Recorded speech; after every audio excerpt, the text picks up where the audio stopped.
Picture this. You wake up one morning, check your phone, and the first headline you see says, "Markets slide again as recession fears grow." You shrugged. You've seen that kind of headline before. But what you don't realize is that behind those few calm words, a silent economic earthquake has already started moving under your feet, and it is aimed directly at you. Before this video ends, you will understand why recessions always seem to hit the middle class harder than anyone else, why this pattern keeps repeating through history, and why almost nobody in power truly wants it to change. And if you want to protect your future before the next downturn fully arrives, make sure you watch this till the very end. Here's the uncomfortable truth. Recessions are not random accidents of the economy. They are predictable cycles, and in almost every cycle, the middle class quietly becomes the shock absorber. Think about what middle class really means. It's not about being rich. It's not about being poor. It's about stability. A regular income, a home with a mortgage, a car loan, credit cards, some savings, a retirement plan, college dreams for your kids. On paper, it looks safe.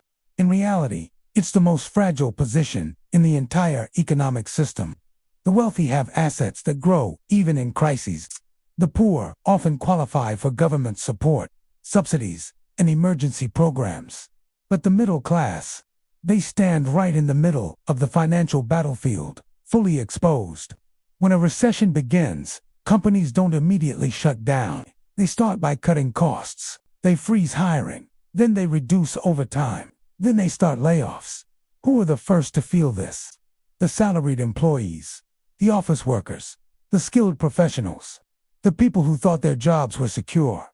A small cut in income might not seem like a disaster, but for a middle-class household with loans, bills, insurance, rent, school fees, and groceries rising in price, even a 10% loss can start a chain reaction.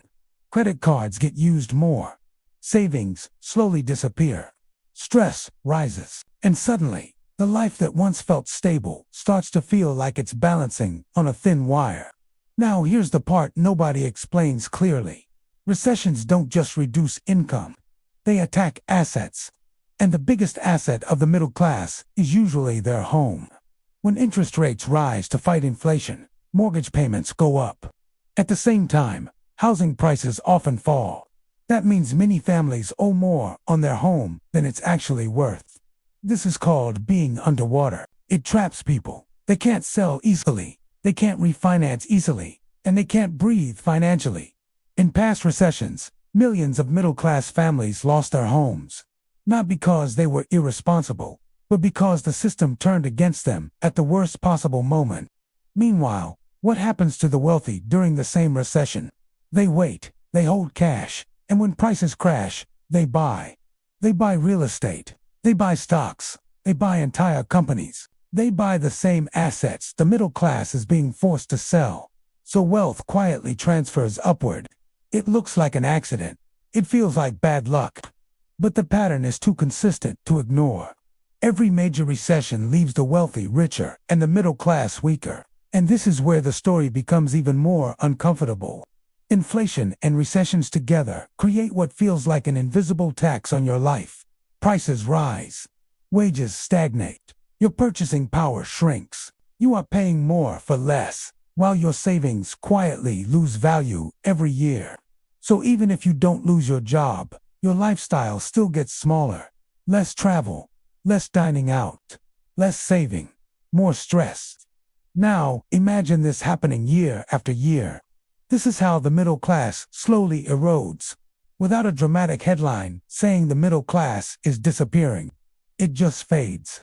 Another reason recessions destroy the middle class is debt. Debt feels manageable in good times. Low interest rates make borrowing easy. Homes feel affordable. Cars feel affordable. Gadgets feel affordable. But when rates rise and income becomes uncertain, debt becomes a trap. You are locked into payments that don't adjust when your income drops. And once late fees, interest, and penalties start adding up, the situation can spiral faster than most people expect. Now think about something else. Middle-class families plan their lives around the future. Retirement, college funds, insurance, long-term savings. Recessions attack all of those at once. Stock markets fall, shrinking retirement accounts. Education becomes more expensive. Health insurance costs rise. And suddenly the future you planned for looks very different. This creates something economists rarely talk about enough. Fear. Fear changes behavior. People stop spending. They delay purchases. They avoid risks. They cancel plans. This slows the economy even more, creating a cycle that deepens the recession. So the middle class is not only a victim of recessions, it also becomes an unintentional amplifier of them. Now here is the most powerful part you need to understand. Recessions don't just take money. They take confidence. They make people doubt their education, their career choices, their life plans, and even themselves. And once confidence is damaged, rebuilding it takes years. Some families never fully recover, and yet, after every recession, you'll hear the same words. The economy is recovering. Markets are stabilizing. Growth is returning. But for many middle-class families, recovery doesn't mean returning to their old life. It means adjusting to a smaller version of it.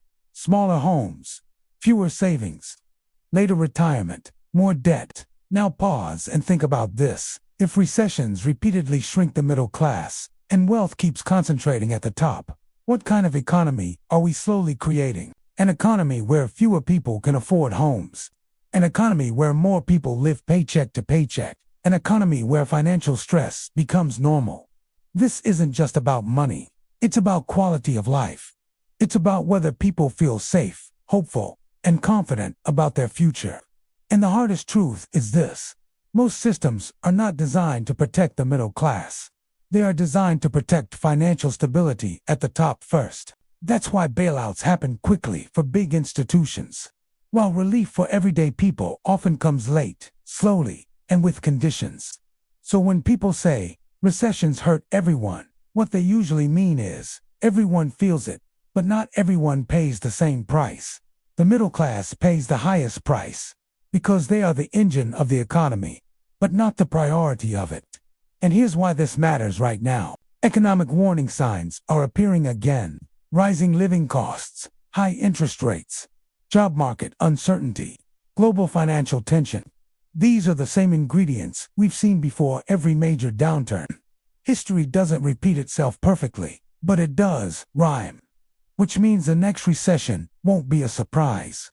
It would just feel surprising to those who didn't see it coming. But knowledge changes everything. When you understand how the system works, you can start making smarter choices. You can build stronger emergency funds. You can reduce bad debt. You can rethink long-term plans. You can become less fragile. You can stop being the easiest target. And that's the real purpose of this video. Not to scare you, but to wake you up, because recessions don't just happen to people. They happen through systems, and systems can be understood. And when you understand the system, you stop being powerless inside it. If this opened your eyes even a little, remember this.